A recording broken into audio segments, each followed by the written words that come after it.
Yo, what's going on, guys? It's Coco Latte, and today I'm going to be talking about the upcoming big changes that we're getting to the Singularity with the next big update.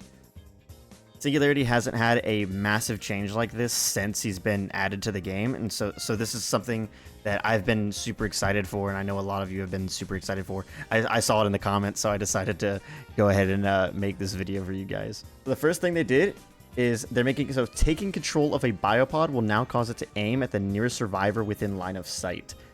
This is my first big concern with these changes because, first of all, we don't know exactly what this entails. We just can see what we have written right here. And what it sounds like is I'm going to be going into a biopod and it'll auto move the camera towards the survivor, which in my opinion, that sounds very icky. I could see that being good for controller players and stuff like that. But once again, we don't know exactly what this means. So take this with a grain of salt because honestly, I have no idea what this means, but it's a little concerning, I'll admit. New, after 0.25 seconds, targeting progress now decays over the next 0.5 seconds. So this basically means that if you start scanning somebody right as they run around a corner, that progress will stay on them for a little tiny duration. So it's easier to scan them when coming back around a corner or something like that. This is kind of a minor change. I don't really see this impacting the game too much. Maybe it'll make those scans a little bit easier, those quick last second scans. But as far as I'm aware, this is not going to be that impactful. But once again, we'll have to see exactly how it plays out. Change. When controlling a biopod, survivors now only glow if they can be targeted. This is actually a slight nerf, believe it or not. You'd think that, I'll know if I can target them or not because they won't be glowing, and it makes it easier to know if I can scan them or not.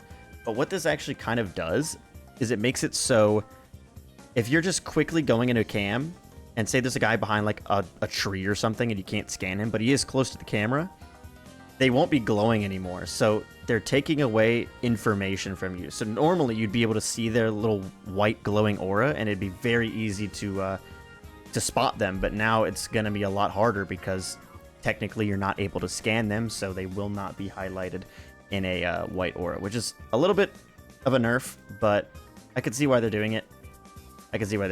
So yeah, unfortunate though. Changed. Decreased biopod targeting cooldown after slipstreaming a survivor to 3 seconds was 3.5 seconds.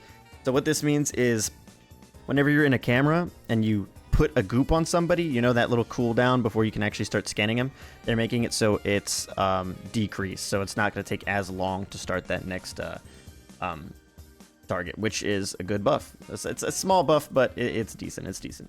Change. Improved UI when using biopods and when shooting with the killer. I have no idea what this is going to mean. We'll just have to see. All I know is it's going to change. It looks like it's going to change the arm gun a little bit. And when in biopods. We'll see what that means, though, because it doesn't show you anything. All right. New. Added the ability to destroy the current controlled biopod. This is really good, actually. I never really encounter, a need for this, but I could see why they're doing it. It's just a little extra thing, more control over your biopods, which I like. I don't really have an opinion on this. I think it's really good and cool. We'll have to see how it plays out. I think it's going to be helpful in the long run, but yeah, that's that. Change. The killer can now hear audio by default when controlling a biopod.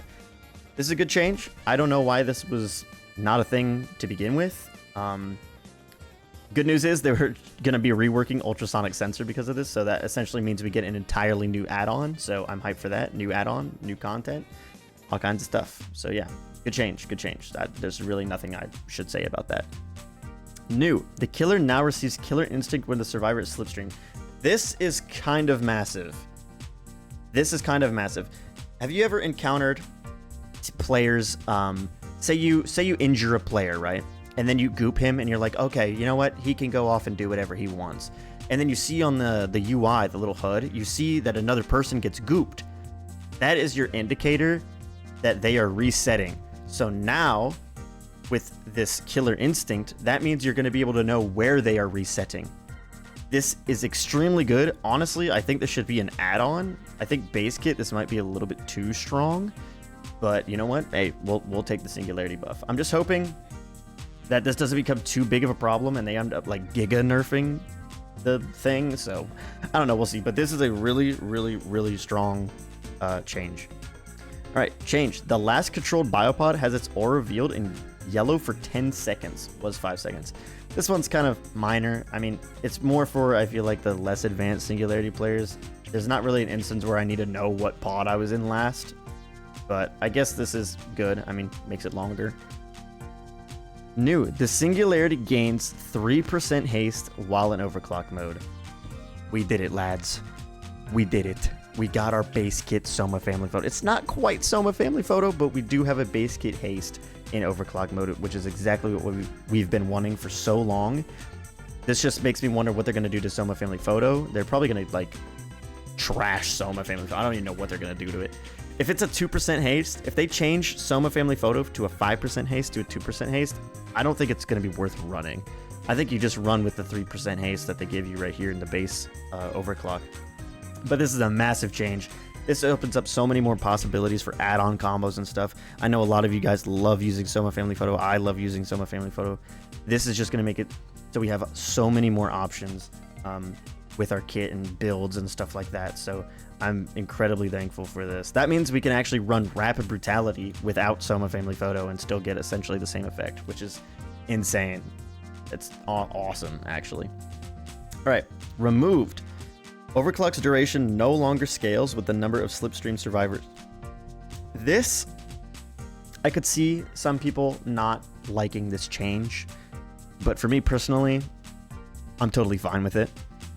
Especially because they're adding the 3% haste base kit. It would be a little crazy with no punishment to have such a long overclock, if that makes sense. So I'm totally fine with this change, and for me personally, I don't like having a super long overclock anyways, so that's kind of a personal preference. But then, right here, increased overclock's base duration to 5.7 seconds, and it was 4.7. So now you're going to have a longer base kit overclock speed, so Kids Ball Glove is going to get a little bit more value as well. That's going to make that add-on a little bit better. But, I mean, they had to compensate a little bit. I think this is a good middle ground right here. With the 3% haste, no more stacking, and 5.7. I think that's a good change. I don't think it's going to change too much. Just by looking at it, I don't think this is going to change too much about like gameplay and stuff like that. Change. Stuns caused by perks such as Head-On and Blast Mine during overclock mode will now cause Overheat. If you guys don't know what Overheat is what happens to the Singularity while you're overclocked and you get hit by a pallet. You know when you like turn kind of red and you're like hindered for a little bit? That is what's going to happen now when you get stunned. So you're still going to be able to lunge and stuff like that, which is honestly kind of cool. Instances like this barely happen though. Getting stunned by Head-On and Blast Mine while in overclock, this barely happens, but I mean, this is a good, nice change, and it kind of lines up with the character.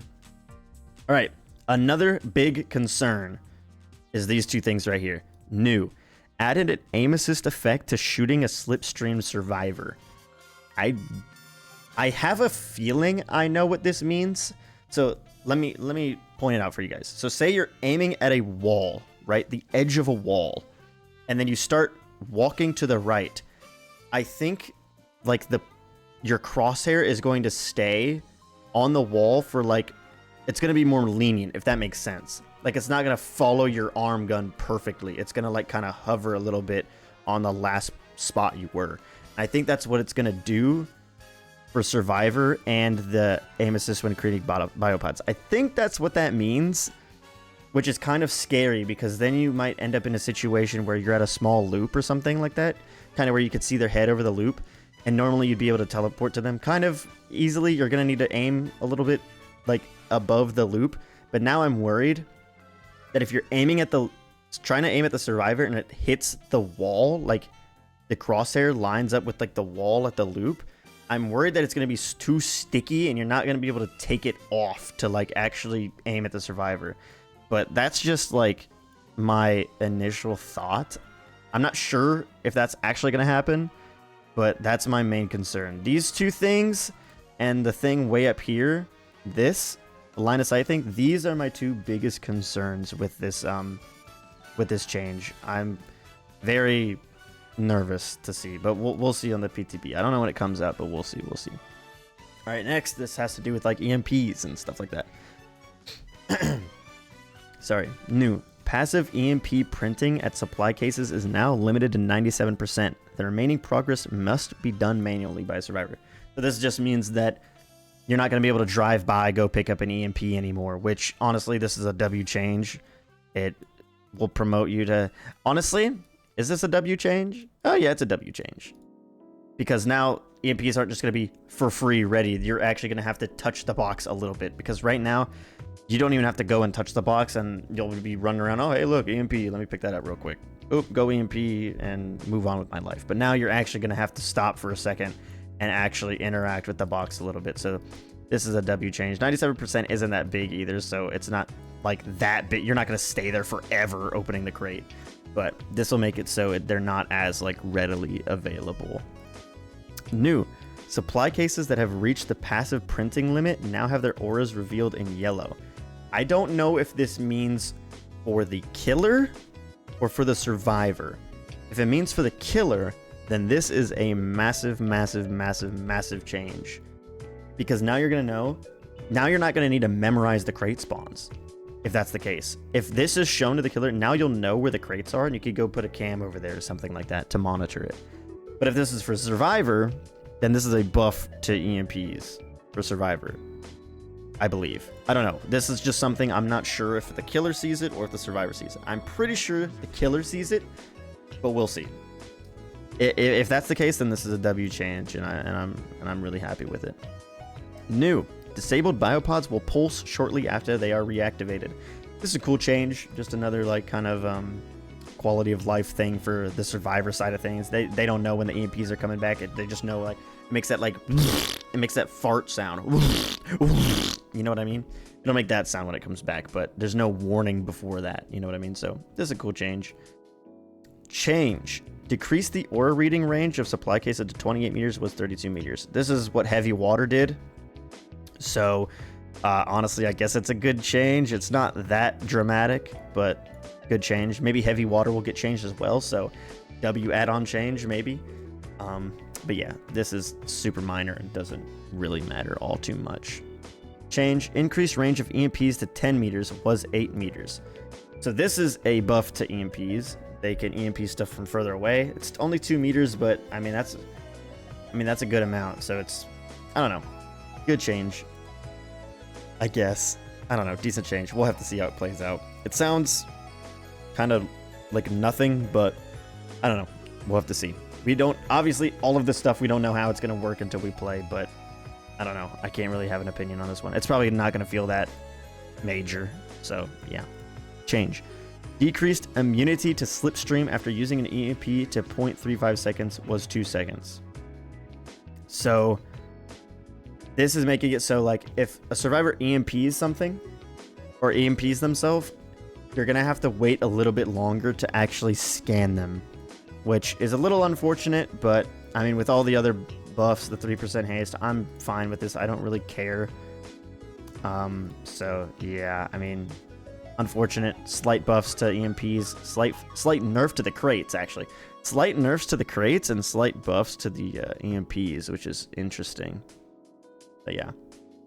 All right, next. Change. Reduce the time it takes to switch back to the singularity to 0.5 seconds was 1 second. So what this means is when you enter a camera and when you leave a camera. So normally when you would leave the camera, it would take you like a little 1 second wake up time. Which was a little annoying when you were trying to do like little mind games and stuff at loops. But I mean, it's not that big of a deal. It's not that long, and then a half a second difference. We'll see. Maybe it'll feel like incredibly fast, but W change makes the killer faster, which is always good. Feels less clunky. Change. Reduce the time it takes to switch back to the singularity when near a hooked survivor to 1.5 seconds was 5 seconds. This is probably the biggest change of them all.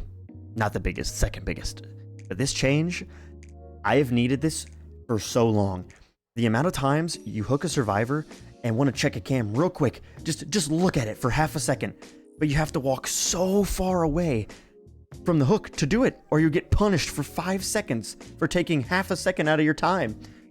This still punishes you, but I'm not going to feel like it's a death sentence to check a camera nowadays.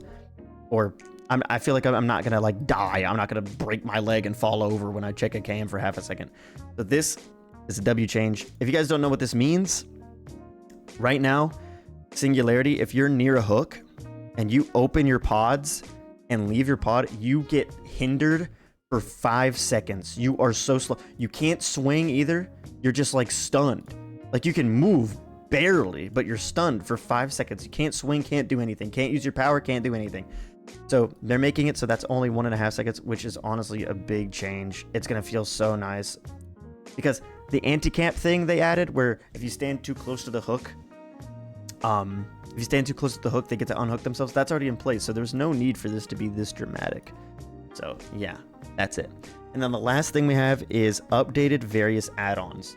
So I believe they're going to update Soma Family Photo. They're going to update maybe Heavy Water. They're going to update Ultrasonic Sensor. They might update some other add-ons that don't get used. We'll see. I hope they do. They probably won't, but I hope they do. But yeah, that's going to be all for me. I hope you guys have an excellent day, and I'll see you guys in the next one. Peace out.